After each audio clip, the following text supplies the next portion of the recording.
ça peut être utile. Vous savez que nous sommes dans le cadre du mois d'Elul. Et Elul, c'est un mois de pardon, de miséricorde et également de travail sur soi avant d'entrer dans les fêtes. C'est 40 jours qui nous séparent justement de ce temps à Rosh Hashanah Yom Kippour, à un but, à une raison d'être, et c'est un refuge dans le temps. Il est vrai que peu de personnes ont un calendrier vraiment spirituel. Et c'est important de savoir qu'il y a des temps et des moments qui sont également des rencontres et des rendez-vous avec Dieu, qu'on appelle également, et c'est beaucoup plus courant dans le monde juif, les saintes convocations. Et je crois que, au-delà de tous les arrière-plans, de tous les concepts et les fonctionnements acquis, il y a quelque chose dans lequel il faut entrer. Entrer dans les jours, car Rosh Hashanah va marquer une nouvelle année. Et ça ne s'improvise pas, une année. Vous avez remarqué que depuis quelques années, d'une année à l'autre, il y a beaucoup de bouleversements, beaucoup de changements, beaucoup d'imprévus. Et je dirais que, autant collectivement qu'individuellement, les personnes ont une crainte de l'avenir au travers de tout ce qui est en train de se mettre en place, ne serait-ce que par l'intelligence artificielle, ne serait-ce que par d'autres moyens techniques, technologiques, la réapparition du virus Covid, Eris ou Pfizer prépare déjà un vaccin et on n'est pas sorti de l'auberge avec lui. Et donc, il faut savoir qu'il y a aujourd'hui quelque chose qui est en relation avec ce que l'on appelle le temps du Évlé Mashiach, c'est-à-dire les temps prémessianiques, ce qui va précéder la venue du Messie. Et il va y avoir beaucoup de bouleversements dans tous les domaines, et je crois que nous le vivons. Alors, il nous faut entrer quand même dans la compréhension de ce mois d'Elul, ce temps, ce calendrier unique dans l'année. Ce n'est pas comme dans les fêtes, 1 jour, 2 jours, 7 jours, 8 jours. Là, c'est 40 jours de marche. C'est 40 jours à remplir. C'est 40 jours qui doivent être pleins. Et ceci implique un certain nombre de choses. Alors, Elul, c'est un temps où Dieu s'approche comme jamais. C'est un temps où Dieu crée une relation et veut créer une nouvelle relation chaque année. Il veut réellement qu'on puisse aller plus loin.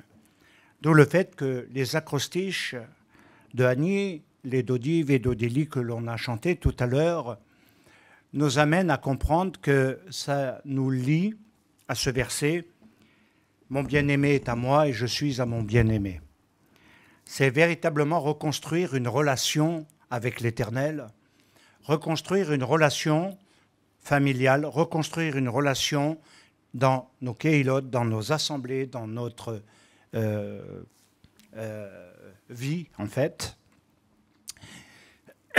dans le but de se reconstruire et de construire le futur. Il faut d'abord se reconstruire pour construire le futur. Il y a une particularité dans le mois d'Elul, quand on le prend, Ani, les Dodi, Vedodili, vous n'avez peut-être pas remarqué, mais ça finit toujours par un yod. Il y a 4 yods.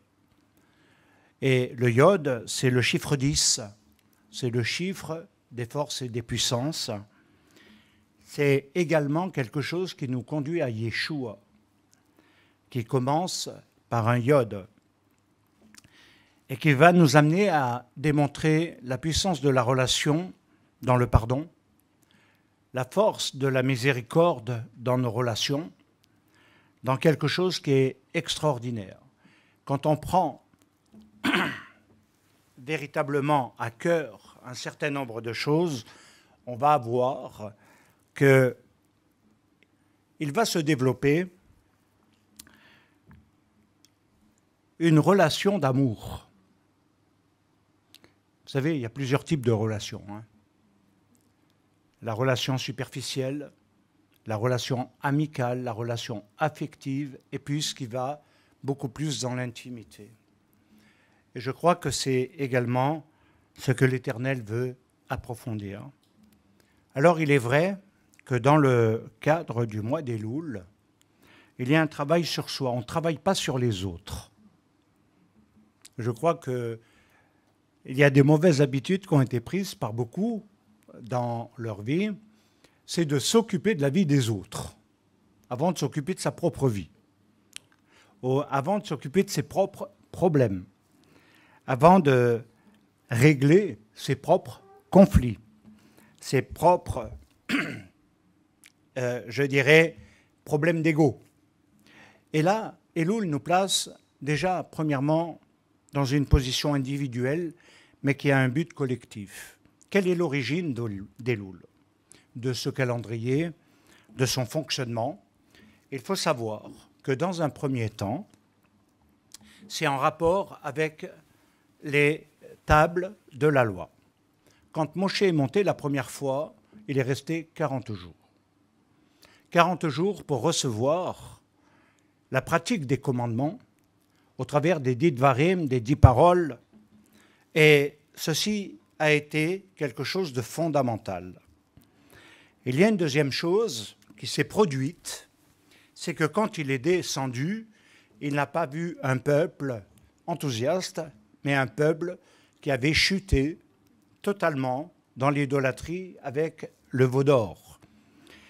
Et ça a été l'origine du pardon divin, qui sera davantage concret à la fête de Yom Kippour, puisque c'est l'origine de la fête de Yom Kippour, cet événement-là.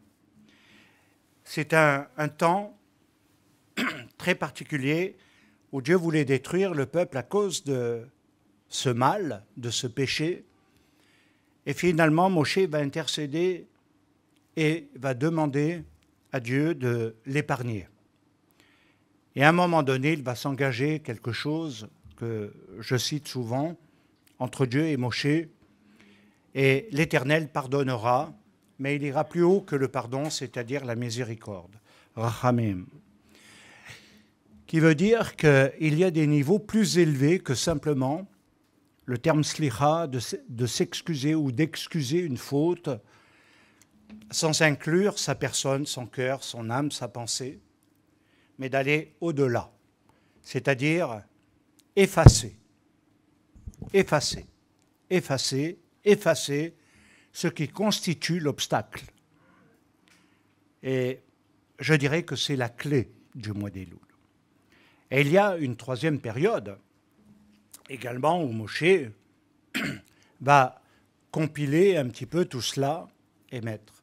Et il y a un verset dans la Torah où il est dit quelque chose de très étrange, c'est que Moshe a pris le livre de l'Alliance et il y a mis du sang. Et c'est l'Alliance de l'Éternel. Ceci pour donner un peu de confusion à certains quand ils parlent de nouvelle alliance. L'alliance sur le livre, l'alliance sur les commandements. Et je crois que c'est fondamental. Maintenant, si on revient sur Yeshua, il est clair que l'œuvre de Yeshua, Mashiach, a été de manifester quelque chose que nous ne méritons pas. Personne ne peut se prévaloir du mérite. Même si nous voulons essayer, tenter de mettre devant sa face nos mérites, nous ne méritons pas. Ce qui caractérise Yeshua est notamment le fait qu'il est pardonné non pas simplement un homme et que le salut n'est pas seulement individuel, mais il est lié à toute l'humanité. C'est tous les hommes. Ce n'est pas simplement soi-même, et puis on construit quelque chose, on essaye de l'adapter. Il faut comprendre que derrière, ça va former un corps, un peuple qui va être ébranlé dans les temps de la fin, secoué au travers de tout ce qui se produit. Et nous voyons des dégradations profondes, notamment les lois qui sont en train de passer et qui sont une destruction de la famille. L'un des projets divins le plus important,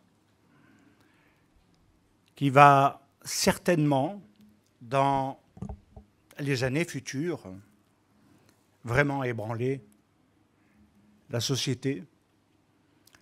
Alors je vous le dis parce que il y a des personnes qui travaillent à des hauts niveaux dans les affaires sociales, familiales et autres, et ils ont reçu des injonctions par rapport à tout ce qui est lié à la famille. Donc ça constitue déjà un premier terreau de destruction.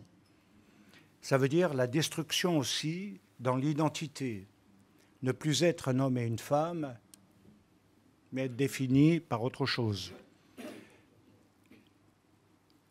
Également, le fait qu'on veuille de plus en plus éliminer la foi sous toutes ses formes, que ce soit la foi d'Israël dans le judaïsme, la foi chrétienne ou la foi dans l'islam, et d'autres choses pour qu'il n'y ait plus la notion de Dieu. Et qu'on n'élève plus les enfants selon les principes divins. Qu'on n'ait plus du tout quelque chose qui nous rattache à Dieu. Cela peut se faire dans 10, 20 ou 30 ans. Ce n'est pas quelque chose qui va être brutal. Mais une succession de choses, de fonctionnements qui vont devenir de plus en plus conséquents. Et à un moment donné, c'est clair, ça agira.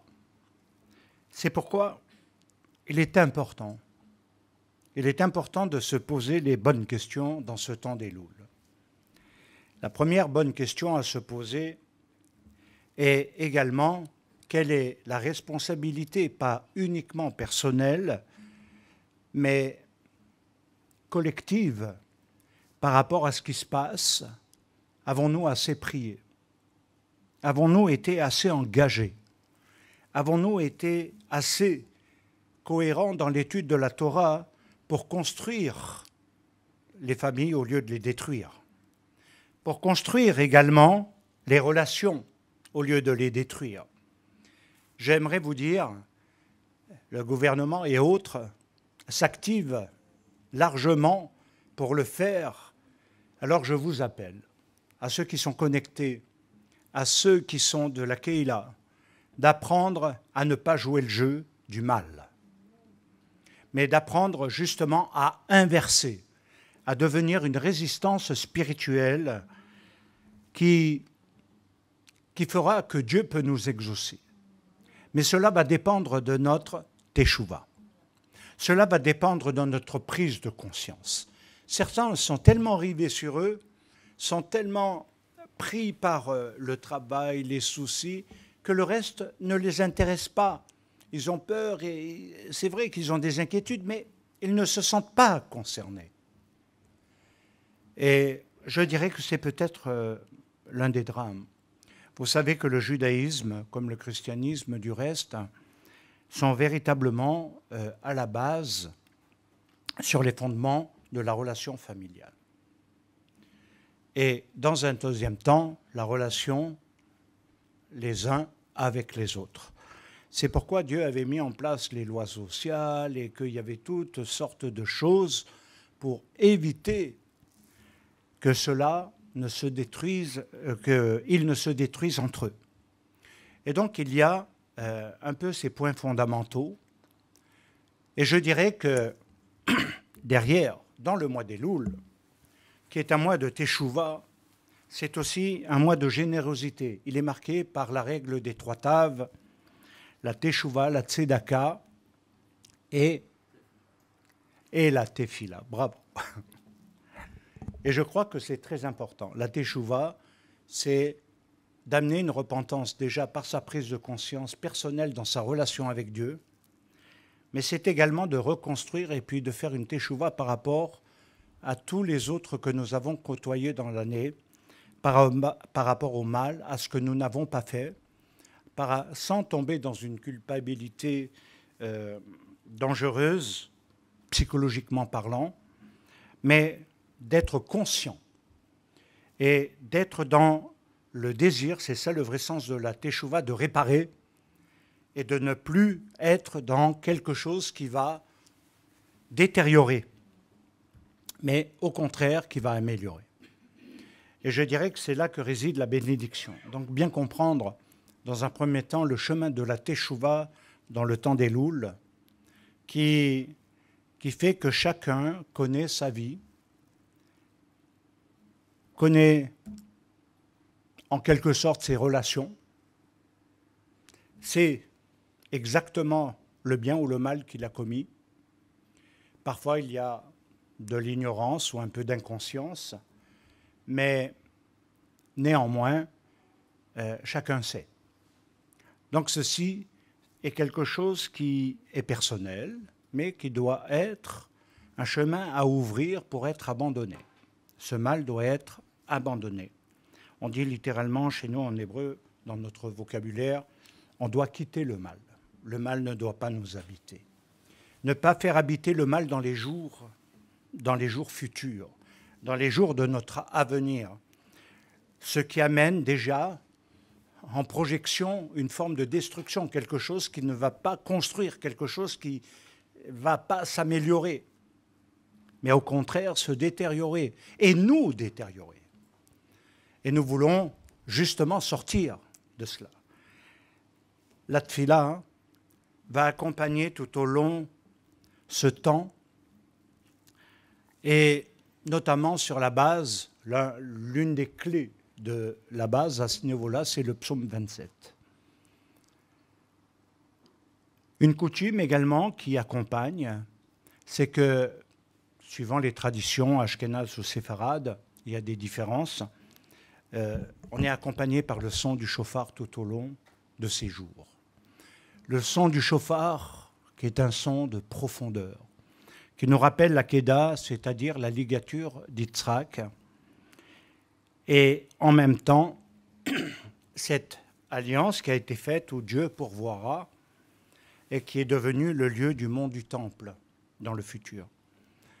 Et je crois que c'est quelque chose de très important de réaliser aussi la puissance du shofar, car Rosh Hashanah, dans la tradition rabbinique, va signifier le départ de la création au travers de Adam, etc. Mais dans la réalité, c'est la 5e fête de l'Éternel et qui est Yom Teruah. Et Yom Teruah, c'est la fête des trompettes. Et il est important de réaliser que le son de la trompette sonne et il est dit « Heureux celui qui connaît le son de la trompette ». Et qu'au son de la trompette, il y aura un événement qui se produira. Tous les sons de la trompette ou du shofar qui ont sonné durant toute l'histoire d'Israël ont été des événements importants. Alors bien sûr, ce n'est pas un son musical uniquement pour l'agrément musical. C'est un son à signification spirituelle aussi. Quelque chose qui marque les sonneries comme les sonneries qui se sont faites lorsqu'il y a eu la prise de Jéricho. Et quand il y a eu la prise de Jéricho, ce n'était pas un combat. Ne combattez pas avec les propres armes personnelles, les armes de la défensive mises en place par notre propre psychologie, parce que tout simplement, nous n'avons pas compris comment Dieu agit et comment Dieu guérit. Et ceci nous amène à comprendre que les 7 sons de la trompette de Jéricho sont également les 7 trompettes de l'Apocalypse et qui sont également prophétiques, mais qui annoncent quelque chose. Et qu'il y a le grand chauffard. Alors il nous faut réaliser, bien-aimés, que derrière, ce n'est pas appartenir à des religions qui vont changer les événements, ce n'est pas le fait de dire ceci et cela, c'est nous qui devons changer. C'est quand nous changeons que quelque chose peut changer. Les 700 de Jéricho ont été extraordinaires parce qu'ils ont fait abattre les murailles. Les murailles sont tombées. La puissance du son. Parce qu'il y avait le son d'en bas et le son d'en haut rassemblés. L'événement est fondamental. Et il nous amène à comprendre qu'il y a aussi toute cette attitude que le peuple avait avec la Torah, la Tfila. Ils ont été dans le silence. Ce que nous pouvons dire dessus, c'est que beaucoup trop de personnes aujourd'hui, dans le fonctionnement stressant de ces temps, fonctionnent avec leurs propres armes. Essayent par tous les moyens d'établir quelque chose. Comme je vous l'ai dit, l'une des armes les plus meurtrières pour détruire la vie de quelqu'un, c'est la langue. C'est malheureusement la plus grande des réalités qui détruit même les familles. C'est le parler, c'est le dire. Ce sont les rapports, parce que dans le parler, il y a le son. Dans le parler, il y a le poids de la puissance des mots liés à ce que l'on souhaite. Ce n'est pas toujours innocent. Une parole liée à une colère n'est pas toujours innocente. Et il faut réaliser que ce sont des points qui sont probablement les plus destructeurs. Ensuite, c'est la puissance des paroles négatives. Le son de la puissance négative qui résonne. Par exemple, quand un enfant reçoit des paroles négatives depuis son enfance, dans le style que vous connaissez tous bien, tu ne sauras rien, tu es un incapable, et je n'ai pas d'amour pour toi, et puis ceci, et puis cela, puis tu n'arriveras jamais à rien. Il peut avoir 3, 4 ans, 5 ans, 6 ans, 7 ans, mais à l'âge de 50 ans, ça peut encore résonner. C'est quelque chose qui s'imprime. Et il ne faut pas croire que c'est simplement quelque chose où nous disons cela par colère, et que c'est innocent, et que quelque part, l'enfant va chercher toute sa vie à essayer de prouver le contraire, à essayer de démontrer le contraire, de vouloir montrer sa valeur. D'où un côté qui se développe beaucoup aujourd'hui, c'est ce besoin profond de valorisation. De valorisation, on a besoin d'être valorisé, on a besoin d'être vu, on a besoin d'être aimé, en quelque sorte. Et très souvent, il y a tellement de conflits que ça ne marche pas toujours. Lorsque l'Éternel nous donne le temps d'Elul, c'est un temps d'amour, c'est un temps de pardon. Ce qui veut dire que ce qui nous détruit peut être détruit. Deuxièmement, c'est également ce moment où l'Éternel, en Yeshua HaMashiach, va agir pour que nous ayons une restauration de bénédiction dans notre marche, dans notre vie, dans l'étude, et de réaliser les chemins que l'Éternel a dans le futur, dans l'avenir. L'avenir, ça peut être 3 jours plus tard, et ça peut être 10 ans plus tard. Ça peut être 20 ans plus tard. Ce n'est pas quelque chose que nous pouvons définir. Par contre, nous savons, avec certitude, que nous avons un an de ce temps d'Elul à un autre temps d'Elul. Et chaque année est différente d'une année à l'autre. On ne peut pas dire il y a une photocopie. Il n'y a pas de photocopie. On dit dans le monde rabbinique quelque chose de très important qui m'a été profondément inculqué. Avoir la mémoire du ciel, c'est avoir la mémoire des jours accomplis. Des jours qui sont accomplis. Pas les jours inachevés, pour X raisons. Alors bien sûr, on peut toujours justifier sa colère. On peut toujours justifier un état nerveux. On peut toujours justifier un état irrespectueux.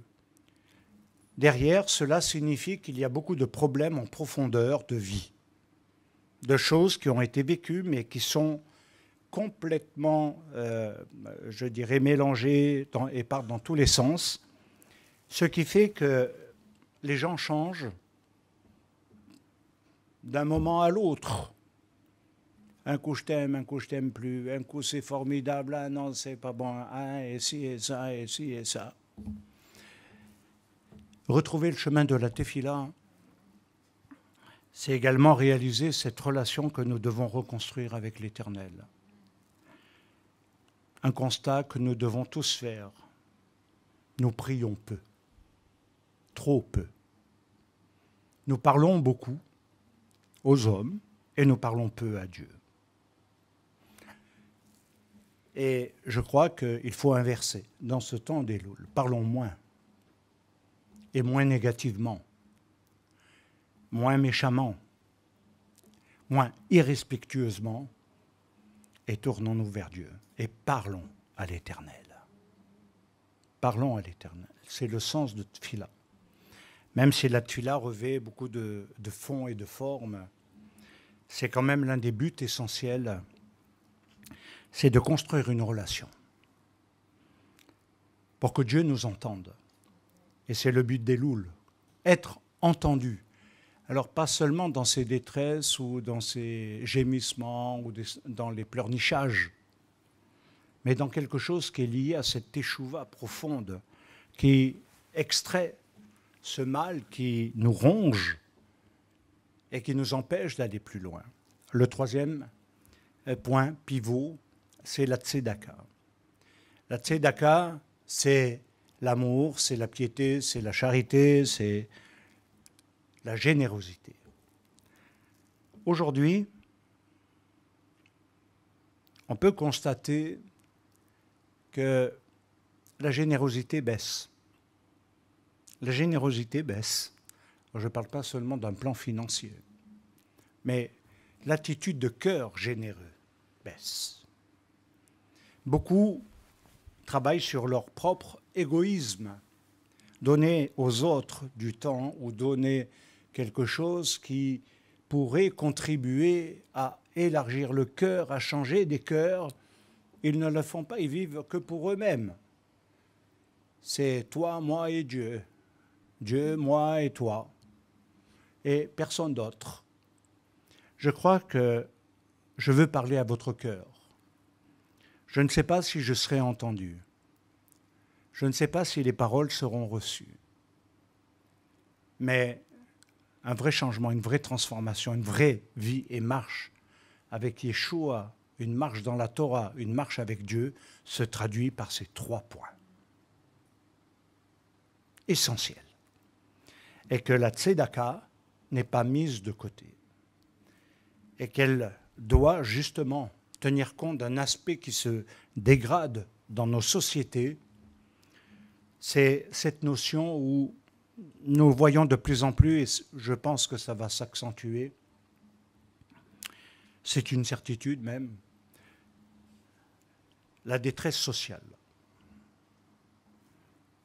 Qui se sont concernés par la détresse sociale? Dieu ne nous demande pas d'avoir pitié d'hommes et de femmes, mais de la compassion, ce qui n'est pas pareil. Qui a vraiment ce cœur par rapport à ceux qui sont dans la difficulté, la pauvreté? Aujourd'hui, on est tellement ramené à ses propres problèmes, ses propres soucis, ses propres difficultés, qu'on n'a pas le temps pour les autres. Justement, Elul est là aussi pour nous recadrer sur un autre chemin de générosité et de ne pas abandonner celui qui est dans la précarité et la pauvreté, ceux qui sont dans le besoin, pourvoir à leurs besoins. Je vais vous dire une chose que beaucoup ne connaissent pas, qui est une tradition juive de l'époque, et qui se faisait beaucoup. Vous pensez que dans la halakha de Yeshua Mashiach, c'est-à-dire dans la pratique, dans la vie quotidienne de Yeshua, il n'y avait pas une intention et une attention par rapport à ceux qui étaient délaissés du monde politique, parce que c'était une situation quand même très difficile sous l'occupation romaine. Et ce qu'il faut savoir dans le judaïsme, ça a toujours été une règle.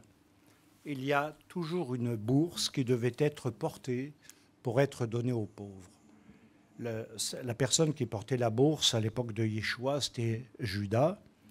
Et à chaque fois, il y avait quelque chose à donner pour les autres. Pourquoi pour les autres? Parce que ça veut dire je renonce à mon égoïsme, je ne donne pas mon superflu, je fais une mitzvah, je fais quelque chose qui va aider, qui va combler de besoins et rendre peut-être heureux une famille qui n'avait pas assez à manger ou qui mange que du riz ou des pâtes, et encore, qui n'ont pas la possibilité, comme beaucoup d'entre nous, d'aller dans des loisirs, s'offrir du plaisir. Il y en a qui ne le vivent pas, ça. Et l'Éternel nous appelle également à prendre conscience de ces points-là dans le cadre et le temps des Louls. J'aimerais orienter maintenant sur un point, quels sont les blocages que nous pouvons rencontrer pour ne pas avancer. Pourquoi parfois on n'avance pas? Pourquoi on ne grandit pas? Ce n'est pas la question de la connaissance et du savoir. Ce n'est pas le fait de connaître par cœur des pasukim, ce n'est pas le fait de connaître par cœur le Talmud, ni même un certain nombre d'enseignements, de savoir qui a dit quoi, de savoir que le Chafetz Chaim, il a dit ça, que l'autre, il a dit ça, et on fait la discussion. C'est pas que ça. Ça, c'est vrai que la connaissance devrait s'intégrer totalement à la halakha, à la pratique, et nous amener plus profondément à quelque chose. Le savoir, c'est, dans certaines discussions, quelque chose que la personne veut faire valoir dans sa connaissance pour montrer éventuellement sa supériorité. Mais qu'est-ce que la personne? Qu'est-ce que la personne? Derrière, une personne peut avoir tout ça et ne pas avoir de cohérence du tout dans les relations. Du tout. Alors ça peut être, ce que je n'aborderai pas maintenant, les questions de l'intelligence et de maturité, qui sont un gros sujet. Mais il faut savoir qu'il y a, avant tout, un domaine qui est très difficile à gérer, c'est tout le monde de l'affectif et des émotions. Parce qu'elles sont la base de tout dans les relations, sont à la base de, je dirais, de tout notre développement, positif ou négatif. Et il nous faut, dans ce temps des Louls, je pense que, pour ne pas faire trop long, m'arrêter à un point, alors qu'on aurait pu en prendre 4, qui sont du domaine de la psychologie intérieure et qui vont toucher les domaines qui empoisonnent les relations le plus. À votre sens, si vous réfléchissez, si je vous pose la question et que vous devez me répondre, quel serait le plus grand obstacle à aimer son prochain?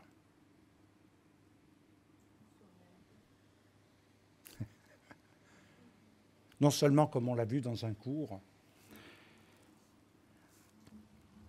on peut avoir un trop grand amour de soi-même, être amoureux de soi. Littéralement, dans la Torah, c'est ce qui ressort quand on parle de soi. Ça veut dire qu'on n'a pas de place pour l'autre. Mais ce n'est pas le vrai sujet de maintenant. On le développera certainement davantage, mais il faut savoir que même c'est lié à quelque chose qui est entre le nez et les yeux. Or, je ne sais plus le nom que j'avais pris, machin, là. Mais il faut savoir que dans l'anatomie, il y a des zones dans lesquelles nous sommes concernés qui vont avoir une action.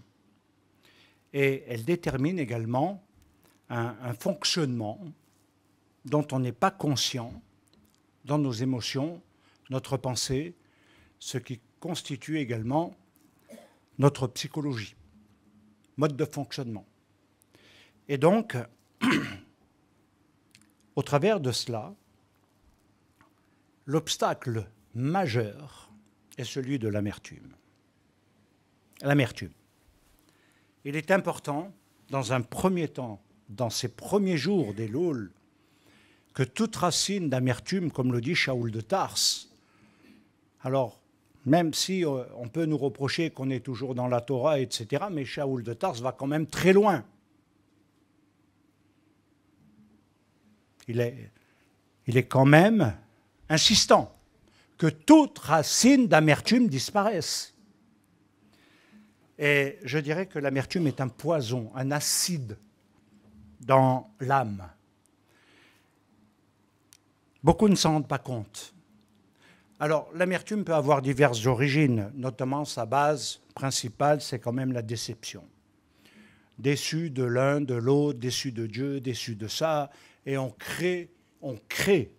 Ce n'est pas Dieu, ni personne d'autre, c'est nous qui créons ce mal en soi, qui va nous posséder et qui va agir. Parce que l'amertume, si on la prend, elle amène à la mort de l'âme, à la mort des relations, à la mort de l'affectivité que l'on devrait développer pour les autres. Elle nous empêche d'aimer. C'est l'amertume. C'est l'amertume dans l'ego. L'amertume parce qu'on est amoureux de soi. Et donc, il est important, fondamental, nécessaire d'enlever l'amertume. L'amertume, pourquoi dans les relations? Parce qu'elle est la base, et comprenez-le bien, la base même du non-pardon. Or, nous entrons dans un temps de miséricorde et de pardon, ce qui va être un défi, parce que nous avons ce devoir, je ne dis pas l'obligation, mais presque, nous avons ce devoir de devoir pardonner. Et pas simplement de se tourner vers Dieu et de dire « Seigneur, pardonne-moi ». Parce que voilà, le fonctionnement, 95% des gens, c'est « Seigneur, pardonne-moi ». Et on peut le comprendre, on est d'accord. Mais pourquoi avoir la conscience de quelque chose où on sait qu'on a mal agi ou que l'on a fait quelque chose qui est répréhensible? On va savoir demander pardon à Dieu. Pourquoi? Pourquoi vous avez besoin du pardon de Dieu? Pour calmer votre conscience? Pour simplement essayer de dire, je peux continuer à vivre et recommencer? Et redemander pardon, et recommencer, et redemander pardon, et recommencer. Dans quel but? Dans quel but demande-t-on pardon à Dieu? Quand on dit « Pardonne-moi, Seigneur », qu'est-ce qu'on lui dit? Pardonne-moi mes fautes.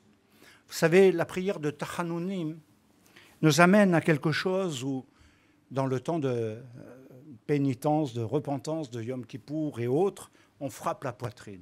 Là, on frappe. Pour dire à Dieu, voilà ma douleur du mal que j'ai fait, du mal que je t'ai causé.